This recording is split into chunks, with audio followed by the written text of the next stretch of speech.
10 नवंबर 2020 मंगल BA fifth sem Hindi optional class. आज आधुनिक परिस्थितियों में दूसरी परिस्थिति है आर्थिक परिस्थिति, आर्थिक इकोनॉमिक जिसे हम कहते हैं। तो प्रिय विद्यार्थियों, आधुनिक काल में अंग्रेज़ों का समय, जैसे कि राजनीतिक परिस्थितियों में मैंने बताया था कि अंग्रेज़ों का समय यहाँ पर प्रारंभ हो चुका था। तो भारत में अंग्रेज़ सरकार जो है आर्थिक नीतियों के कारण, जो अंग्रेज़ों की आर्थिक नीतियाँ थी, उससे भारत के नागरिकों पर उन्होंने शोषण करना प्रारंभ कर दिया।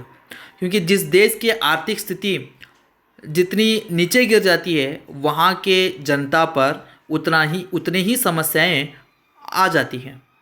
तो अंग्रेज़ सरकार भारतीय आर्थिक नीति को अपने कब्जे में ले लिया था। इस कारण से भारतीय जनता पर शोषण प्रारंभ हो चुका था और उनका मुख्य उद्देश्य यही था कि आर्थिक संसाधनों को, भारत में जितने भी आर्थिक संसाधन थे, अर्थव्यवस्था को बढ़ावा देने के जितने भी संस्थाएं थी, उन पर अपना अधिकार जमाना और अधिक से अधिक लूट कर अपने देश को ले जाना।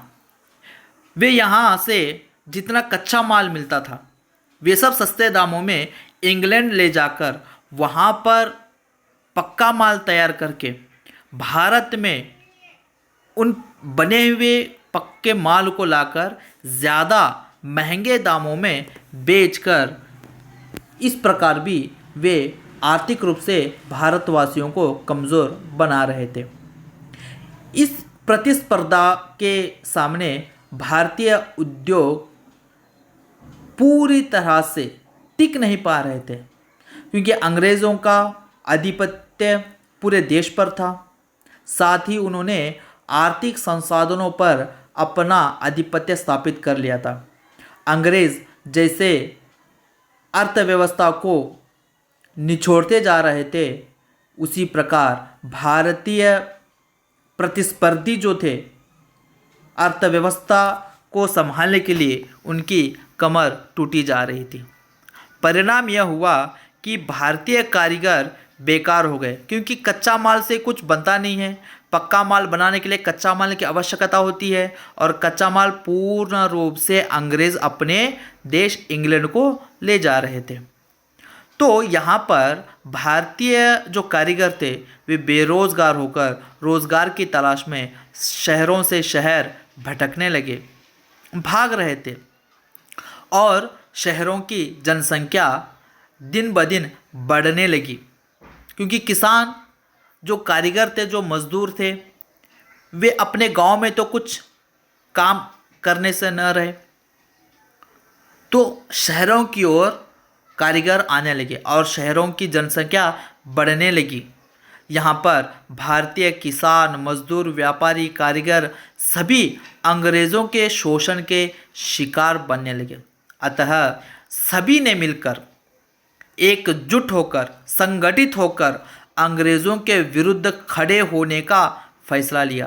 क्योंकि पिछले राजनीतिक परिस्थिति में मैंने बताया था कि भारतीय राष्ट्रीय कांग्रेस पार्टी का उद्घाटन अंग्रेज़ों द्वारा हो चुका था, भारतीय लोगों के अधिकार को दिलाने के लिए। तो उसी के आधार पर यहाँ पर किसान, मजदूर, व्यापारी, कारीगर सब एकजुट होकर अंग्रेज़ों के विरुद्ध खड़े हो गए और सभी संगठित होकर उन्होंने अर्थव्यवस्था को ठीक करने का फैसला लिया और इसी कारण से स्वदेशी आंदोलन का प्रारंभ हुआ। तो वहीं से स्वदेशी आंदोलन का प्रारंभ हुआ। स्वदेश में जो वस्तुएं बनेगी उसका ही उपयोग करना, खादी का प्रयोग इसी समय से प्रारंभ हो गया। गांधी जी द्वारा खादी का जहाँ पर प्रारंभ हम देखते हैं, तो एक के बाद एक सभी स्वदेशी वस्तुओं का यहाँ पर उपयोग प्रारंभ हुआ और विदेशी वस्तुओं का बहिष्कार सभी संगठनों द्वारा, जितने भी राजनीतिक संगठन थे, जितने भी राजनेता थे, जितने भी किसान, मजदूर, कारीगर थे, सब के सब स्वदेशी वस्तुओं को बढ़ावा देने लगे। भारतीय लोगों को ये समझाने लगे कि विदेशी वस्तुओं का बहिष्कार करना है और स्वदेशी वस्तुओं का उपयोग करना है।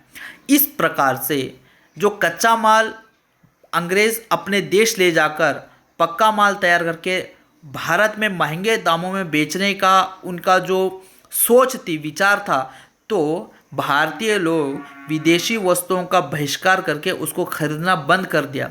तो इस प्रकार अंग्रेज़ों को आर्थिक रूप से उन्हीं की चाल से उनको मात देना, उनको हराने का ये तय करके स्वदेशी आंदोलन और विदेशी वस्तुओं का बहिष्कार प्रारंभ हो गया और खादी का प्रचार इसी आर्थिक शोषण के विरोध में एक पूर्ण रूप बनकर भारतीय जनता के सामने आ गया। तो प्रिय विद्यार्थियों, आर्थिक परिस्थिति में आर्थिक रूप से भारत किस प्रकार से अंग्रेज़ों के अधीन होता गया और फिर स्वदेशी आंदोलन के माध्यम से फिर से कैसे वो खड़ा हो गया, तो आर्थिक स्थिति में हम यही उदाहरण देख सकते हैं। धन्यवाद।